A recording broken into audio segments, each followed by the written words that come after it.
Eu sei que tem um debate forte, às vezes acalorado, sobre determinados termos utilizados no futebol, se eles cabem ou não.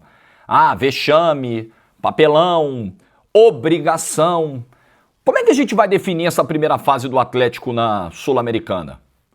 Porque um time que tem a folha salarial que tem, um clube que tem os investidores que tem, pega um grupo de Sul-Americana com Deportes Iquique, Caracas e Cienciano e não consegue ser o primeiro colocado, qual o termo que eu vou usar aqui se não vexame? Um time que pega o Cienciano em casa na última rodada, dependendo só dele para ser o primeiro colocado do grupo, sai na frente e não consegue ganhar e faz o segundo tempo que o Atlético fez ontem, eu vou bater palma aqui? Fala, não, gente, é isso mesmo, né? O calendário é difícil, a competição é difícil. O calendário vai ficar pior por culpa do próprio Atlético, que ganhou de presente mais 2 jogos, uma viagem para a Colômbia, que ele poderia ter evitado ontem. Olha, tem muita gente jogando mal.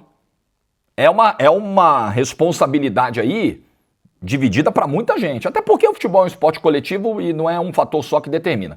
É muita gente jogando mal e é muita desorganização coletiva. E é falta de profundidade de elenco. Olha quantos problemas o Atlético tem. Na virada do semestre tem que resolver esses problemas. Dá o like no vídeo aí, se inscreve, ativa o sininho, rumo a 360 mil inscritos e mais. Acho que vale a gente falar de uma desmobilização. Eu acho que a eliminação do Atlético passa um pouco por isso também, mas não é só isso. Eu não vou usar muleta aqui para justificar o que aconteceu, mas uma desmobilização dos brasileiros de uma maneira geral na competição. Que a galera meio que andou para a competição, fez aquilo primeiro e depois andou, não farei o seu almoço com termos escatológicos, foi brincadeira também, né? Brincadeira. Mas vamos lá, nessa sexta-feira, deixo com vocês aí o QR Code da AG, fim de semana chegando, com muitos jogos importantes e na AG você pode se divertir com responsabilidade, na casa do pagamento antecipado, tem as odds turbinadas que a galera gosta, sempre com juízo, isso não é investimento, beleza? Você que tem 18 anos ou mais, QR Code na tela, aponta a câmera do celular, vem pra AG, plataforma 100% autorizada e regularizada a operar no Brasil. Vamos lá. O Atlético de novo ontem fez um dos tempos, pega o segundo tempo do Atlético, pavoroso. Um desastre coletivo, individual, Lianco tendo que travar chute, o Cienciano quase vira o jogo, um desastre. E tem sido a tônica dos últimos jogos do Atlético. Eu tenho acompanhado com atenção os últimos jogos do Atlético. E sempre nesses últimos jogos, pelo menos em um tempo de cada jogo, o Atlético vai muito mal. Então, no clássico contra o Cruzeiro, o Atlético passou sufoco, perrengue no primeiro tempo, deu uma acertadinha, uma melhoradinha no segundo tempo. Contra o Maringá, primeiro tempo bem ruim, e o Maringá dando umas enquadradas no Atlético dentro da Arena MRV. Primeiro tempo contra o mistão do Corinthians, bem ruim. Corinthians criando as primeiras oportunidades, só vai criar uma chance o Atlético depois dos 40. Tem a chance com o Hulk, depois a chance com o Rony, mas até ali, Corinthians dominando, ganhando duelos no meio-campo, chegando cara a cara, ruim o primeiro tempo contra o Corinthians. Que mais? Primeiro tempo de ontem, ok, sai na frente, toma um empate, segundo tempo bem ruim. Uma bagunça o segundo tempo do Atlético. Então tem sido a tônica. É um time que tem oscilado demais dentro dos 90 minutos de cada jogo. E em pelo menos um tempo de cada jogo, o Atlético tem ido muito mal. Tem muita gente jogando mal. Você pega hoje o time base, o time titular do Atlético, você hoje consegue dizer que o Lianco tá bem, o Everson ontem, o Atlético conseguiu ontem, nós vamos mostrar já os números do flash score desse jogo. O Atlético conseguiu ontem tomar um empate num jogo em que o Everson ficou tranquilo, assim, o Everson quase não foi exigido. De verdade mesmo, do jogo, grandes defesas. Então você vai limpar a pele do Everson, que está tentando, muitas vezes é o cara que tenta ligação direta, porque o time está vivendo disso em vários momentos, está fazendo a parte dele. O Lianco bem, apesar de ter tido a infelicidade de cometer o pênalti ontem, mas é o principal zagueiro do Atlético e acho que é um dos principais hoje aqui do futebol brasileiro, do Campeonato Brasileiro, está rendendo muito bem. De vez em quando exagera, deveria ter sido expulso contra o São Paulo, não foi, deveria ter sido expulso contra o Corinthians, não foi. Contra o São Paulo ele só foi no final do jogo, né? Deveria ter sido expulso no primeiro tempo. Mas, enfim, tem jogado bem, tirando esse aspecto. Rubens bem, Ontem de novo, né? Ontem o Rubens no segundo tempo tentando, 2 chegadas foram com ele, depois teve aquela do Scarpa de fora da área. E o Hulk, que não tá no nível, até outro dia o Hulk não gostou quando foi perguntado sobre isso. Mas ele não tá, assim, hoje ele não é um ponto de desequilíbrio do time, ele não é um ponto de maior preocupação do time, existem outras preocupações muito maiores. Mas o Hulk já esteve em estágio até físico, melhor do que vem hoje. Mas, enfim, não dá pra dizer também que o Hulk tá quebrando a bola comprometendo. Não. Então você limpa hoje a barra de 3, 4 caras. O resto, meu amigo, o resto é muita gente jogando mal. O Júnior Santos... Quem é o Júnior Santos? O cara que foi artilheiro da Libertadores, terminou o ano fazendo o gol do título, o gol que sacramentou o título da última Libertadores, não chegou ainda no Galo. O Bernard ontem entrou, errou absolutamente tudo que fez, tudo que tentou. Igor Gomes é aquele cara que você não consegue confiar, né? Não consegue ser intenso, não consegue ser participativo. Rony corre muito, se desdobra, se mata, desesperado, mas comete erros técnicos assim, né? Scarpa, é aquela oscilação. É muita gente que não está rendendo. E quando muita gente não rende, esse problema não é só dessas peças que não estão rendendo. Esse problema é coletivo também. É responsabilidade do treinador. Vamos olhar os números aqui do Flash Score, depois eu vou entrar nesse debate. Os números de ontem. O Atlético finalizou 14 vezes contra 7 do Cienciano, teve 64% de posse de bola, teve 4 finalizações no alvo, porém, especialmente no segundo tempo, que é o recorte onde ele finaliza mais do que no primeiro, o time é uma bagunça. O time é uma bagunça. O time já voltou mal para o segundo tempo, as mudanças do Cuca ali na faixa dos 15 pioraram o time. Baixa agora aí o Flash Score para você acompanhar todos os jogos do Galo, para você ter as estatísticas em tempo real, placar ao vivo, tem jogo contra o Ceará nesse fim de semana pelo Brasileirão e o Flash Score vai fazer aquele acompanhamento legal para você. Beleza? Baixa agora. Eu deixei o link na descrição do vídeo, no comentário fixado. Baixando lá, você dá uma moral para mim.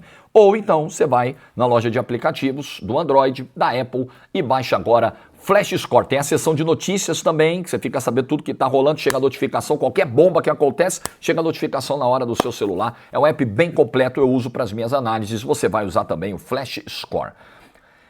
Então, quando você tem muita gente jogando mal, muita gente oscilando, muita gente abaixo, você tem que cobrar esses caras no aspecto individual. Então, por exemplo, Rony, meu amigo, você ganha um baita de um salário, você ganha um dos maiores salários do futebol brasileiro.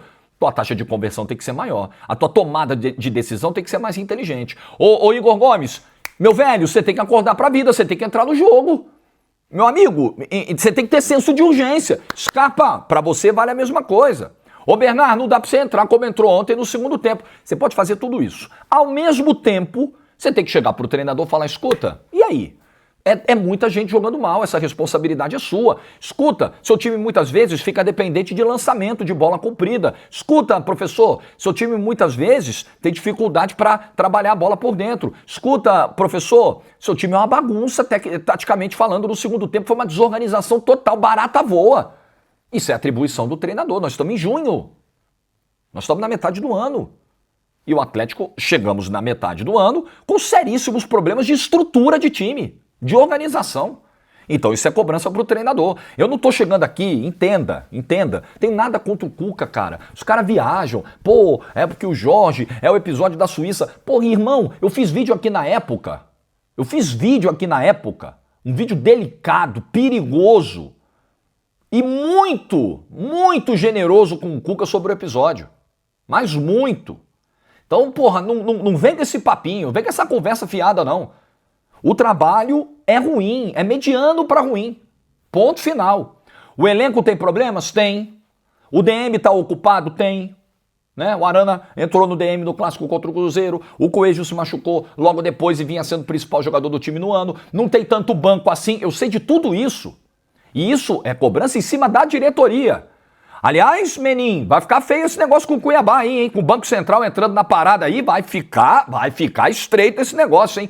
Tá na hora de acabar. E aí, ó, atleticano, isso não é nada contra você, contra o seu clube, não é nada contra o Atlético. É o Atlético, é o Corinthians, é o Santos, é o Internacional, é pra todo mundo. Tá na hora de acabar essa cultura de calote do futebol brasileiro. Devo, não nego, pago quando puder. Você vai lá, Pô, é muito fácil, né? Você vai lá, você grandão, com mais dinheiro, chega no clube pequeno que precisa fazer uma venda para fechar o caixa, aí você vai lá, faz o acordo, tira o jogador dos caras, combina de pagar em 2, 3, 4 prestações e não paga. Aí você tem o retorno técnico do jogador, tem o retorno financeiro, porque títulos, vitórias trazem premiação, trazem dinheiro, e o clube tá lá esperando o outro clube que vendeu, esperando para receber. Tá na hora de acabar com essa palhaçada do futebol brasileiro.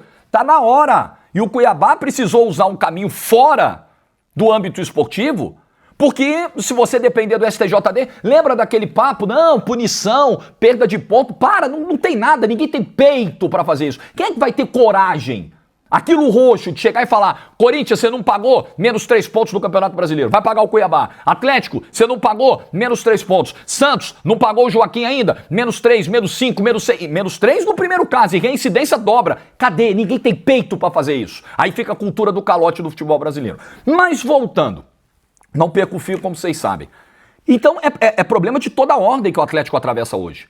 Então eu não estou fazendo campanha contra A, contra B, contra C. Inclusive no último vídeo que fiz sobre o Atlético, sobre o Cuca, deixei bem claro, não acho que seja o caso de mandar embora. Tem uma pausa no meio do ano. Eu acho que o Cuca, diante da realidade do mercado brasileiro, é um dos principais treinadores que temos. Eu não abriria a mão. Eu vejo possibilidade de salvação, até porque o Atlético vai reforçar, imagino, né, esse elenco no meio do ano. E tem uma pausa que é importante. Eu acho que existem outros trabalhos em estágios mais avançados de desgaste que poderiam ser interrompidos agora no meio do ano. Não acho que é o trabalho do Cuca, não acho que é o caso, não acho. Acho que é o momento de uma cobrança pesada em cima do Cuca, em cima dos jogadores que não vem rendendo e da própria diretoria que precisa oferecer um elenco mais robusto se quiser algo grande no campeonato. Então você avisa pro torcedor, olha só, nossa briga vai ser ir o mais longe possível na Sul-Americana, na Copa do Brasil e ficar em 10º no Campeonato Brasileiro. Tudo bem, aí você tem que alinhar essa expectativa com o torcedor. Agora, se você espera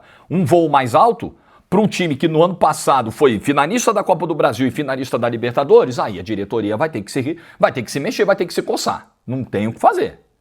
É um vexame, desculpa, um grupo com Cienciano e Kiki, Caracas. O Atlético não conseguiu. O Atlético tem 2 vitórias nesse grupo, gente. O Atlético só tem 2 vitórias nesse grupo. O Atlético não ganhou um jogo fora de casa. O Atlético tem média de 1 gol sofrido por jogo nessa Sul-Americana. Nesse grupo aqui, ridículo. Desculpa, todo respeito aí aos adversários aí. Um grupo ridículo. Esse grupo é ridículo. E o Atlético conseguiu ficar em segundo, pô. Era ganhar do Cienciano em casa. Eu mesmo falei, não, vai pegar os 2 últimos jogos em casa, Caracas e Cienciano, vai ganhar os 2, vai se classificar, vai ser primeiro. Não. Ele conseguiu tomar o empate do Cienciano, depois de sair na frente. E fazer um segundo tempo lamentável que fez. Uma zona o time no segundo tempo. Então eu acho que as coisas têm que estar no seu devido patamar de cobrança. Não é a cobrança de ameaçar ninguém, de botar dedo na cara, de quebrar carro, de ameaçar a família, de encher o saco do cara no direct. Não, vocês sabem que não é isso. Vocês sabem. Mas é a cobrança na arquibancada de falar, ontem teve uma discussão, eu tava no de placa, no jogo do Flamengo, quarta, né? A torcida vaiou o time no intervalo, na saída do time pro intervalo, porque estava empatando com o Tátira no Maracanã e estava sendo eliminado da Libertadores, contra o lanterna do grupo. O que a torcida fez quando terminou o primeiro tempo? Não, mas não pode vaiar o time com o jogo em andamento. Por que não? Tem torcida que não vaia, eu respeito. Tem torcida que só deixa pra vaiar no apito final, eu respeito, é o perfil de cada torcida.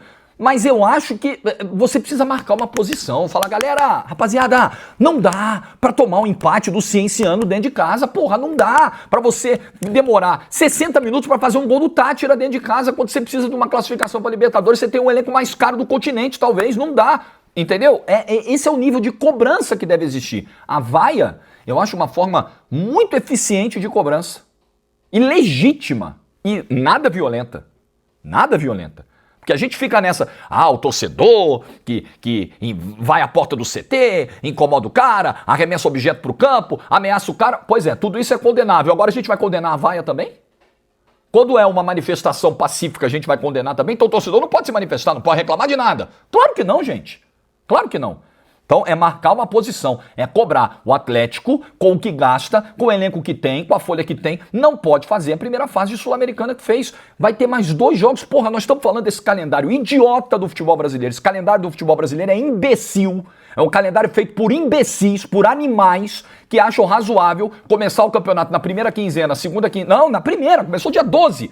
Os estaduais tiveram ponto de partida dia 12 de janeiro. Primeira quinzena de janeiro para terminar 21 de dezembro com o Mundial no meio do ano. Isso é uma loucura. Aí você já tem esse calendário trágico, imbecil, idiota, e você adiciona mais 2 jogos totalmente evitáveis. Você adiciona uma viagem para Colômbia, não é uma ponte aérea Rio-São Paulo, não. Não é o voo BH-Rio que dá 1 hora. É ir para Colômbia. Para 2 jogos sem a menor necessidade. Não tinha a menor necessidade do Atlético enfrentar o Bucaramanga no playoff da Sul-Americana, correndo o risco de não classificar para as oitavas. O Bucaramanga foi um time que jogou a Libertadores. Que num grupo difícil lá com Racing, com Fortaleza, ficou em terceiro e brigando por vaga. Não vai ser fácil, porque se não foi fácil pegar o Cienciano em casa, imagina o Bucaramanga, um time que está descendo da Libertadores da América. Qual a necessidade disso? Mais 2 datas preenchidas no calendário, sem a menor necessidade, por pura incompetência. E um pouco também, aí eu vou entrar no tema que prometi entrar no início do vídeo, de andar para a competição, de desmobilização para a competição. Então você pega aqui o desempenho dos brasileiros. Meu amigo, nós conseguimos a façanha. Nós conseguimos a façanha. Veja como as coisas estão tão difíceis para o futebol brasileiro. Hoje, a gente vai para o Mundial de Clubes e perde para um Pachuca, tomando 3 no Intercontinental, mesmo com todo aquele contexto de viagem maluca do Botafogo, mas enfim, é um vexame. Independentemente das circunstâncias que levaram aquilo, é um vexame. Hoje, a gente cai para o Al Hilal numa semifinal de Mundial de Clubes, a gente já normalizou, deixou de chocar as pessoas. Nossa, o brasileiro caiu na semifinal do Mundial ou nas quartas do Intercontinental, como foi agora o Botafogo em dezembro. Deixou de ser. Deixou de surpreender. Surpreende agora um total de 0 pessoas, porque nós viramos isso aí. Aí na Sul-Americana, você tem 3 equipes eliminadas. É sério um negócio desse aqui? O Corinthians não passou da primeira fase, o Cruzeiro não passou da primeira fase, fez uma campanha vexatória. A campanha do Cruzeiro foi um desastre, foi um negócio ridículo. E o Vitória que também não passou. Tudo bem, o Vitória é um clube que tem lá suas dificuldades, está fazendo uma Série A muito difícil, clubes que vêm da Série B dificilmente se mantêm mais do que 2, 3 anos na elite, né? E o Vitória já conseguiu isso no ano passado a duras penas. O Vitória, cara, eu acho que é um outro capítulo, mas Cruzeiro e Corinthians, com os elencos, com os times que tem, com os investimentos que tem, não conseguirem passar da primeira fase. O Grêmio suando ali e tal, foi o segundo colocado, até porque o grupo também, enfim, a vantagem dele para o segundo, mas jogando um futebol ruim, como vem jogando ao longo do ano. Você vai limpar o Vasco. Pô, o Vasco, meu amigo, não foi fácil classificar também, não. Tomando porrada do Puerto Cabello, cedendo empate pro Melgar no Peru. O Atlético passando em segundo. Só o Fluminense que fez o dele ali, fez 13 pontos de 18. Beleza, fez a obrigação dele. Passou em primeiro e tal. Se você vai desdenhar da competição, então é porque ninguém tem coragem de fazer isso. Até porque também tem muito torcedor que não vai ter o equilíbrio para aceitar isso. Eu acho mais justo, eu acho mais digno. Chega e fala, olha só, a Sul-Americana não é a nossa prioridade. Faz como o pai do Neymar. Se classificar, amém. Mas explica isso pro torcedor, tá? Não faz o cara sair da casa dele e pagar o ingresso para uma quinta-feira, 9h30 da noite, para chegar lá e ver o Atlético fazer o papelão que fez. Avisa logo, olha só. Tá? Não estamos. Agora, quando você coloca o time que o Atlético colocou ontem, vamos ver a escalação do Atlético ontem, aí ele não tá andando para a competição. Porque o time titular do Atlético ontem foi Everson, Natanael, Lianco, Alonso, Rubens, Patrick, Alan Franco, Rony, Scarpa, Igor Gomes e Hulk. Isso é time titular. Isso não é escalação de quem tá andando para a competição. É ou não é? É curioso, né? Então, já que você foi a Vera com a escalação, teu desempenho tem que ser a Vera também, meu amigo. Vamos pro pau. Ué, não dá. Isso aqui é ridículo. 3 clubes brasileiros eliminados na primeira fase da Sul-Americana. Eu já estou perdendo a segurança para continuar com esse discurso. Não, a gente sobra, o futebol brasileiro sobra na América do Sul, a gente deita, a gente é muito melhor que os caras. Porra! E a própria Libertadores, tá? A própria Libertadores. O Bahia eliminado, tudo bem, tinham 2 brasileiros no grupo e era um grupo muito difícil. O Botafogo passou em segundo, o atual campeão. O Flamengo passou em segundo, né? Atual campeão da competição. Também não foi molezinha. O Palmeiras, beleza, o Palmeiras deitou, né? O Palmeiras, esse aí sobrou e é uma coisa impressionante o que o Abel Ferreira faz lá. Mas também não foi molezinha, não. A Libertadores pra galera, o Fortaleza sumando, né? Também não foi. Então, já tô até repensando se eu vou continuar arrotando esse caviar aqui, porque nós estamos comendo sardinha, né? E arrotando caviar. Não sei se dá pra gente meter essa banca também toda, não. É porque a gente tem muito mais dinheiro que eles, né? O país é muito maior, o mercado é muito maior, arrecada muito mais. Teve uma Copa do Mundo recentemente, os estádios são melhores. Ainda assim, a gente vai continuar, eu acho, dando umas nadadas de braçada aí. Mas ainda temos os nossos problemas. E muitos, como o Atlético apresentou na primeira fase da Sul-Americana. Vai parar o campeonato agora? Atlético, tem muita coisa para fazer. O Cuca tem um dever de casa extenso. Sabe aquele dever de casa assim de 50 páginas? A professora arrebentou com o Cuca. Vai passar as férias inteiras fazendo dever de casa porque se comportou mal no primeiro semestre. É isso aí. É o que o Atlético vai ter, é o que o Cuca vai ter. E alguns jogadores também precisam fazer bonitinho esse dever de casa. Porque é fresquinho porque vende mais ou vende mais porque é fresquinho, o biscoito? É a mesma coisa, tá? O time joga mal porque coletivamente é ruim, ou o time é coletivamente ruim porque os jogadores individualmente vão mal? Todo mundo tem parcela de culpa. Como diz a quinta série, tem culpa todo mundo nessa história. Like no vídeo, se você ficou até o final, boa sexta-feira para todo mundo, juízo e tchau!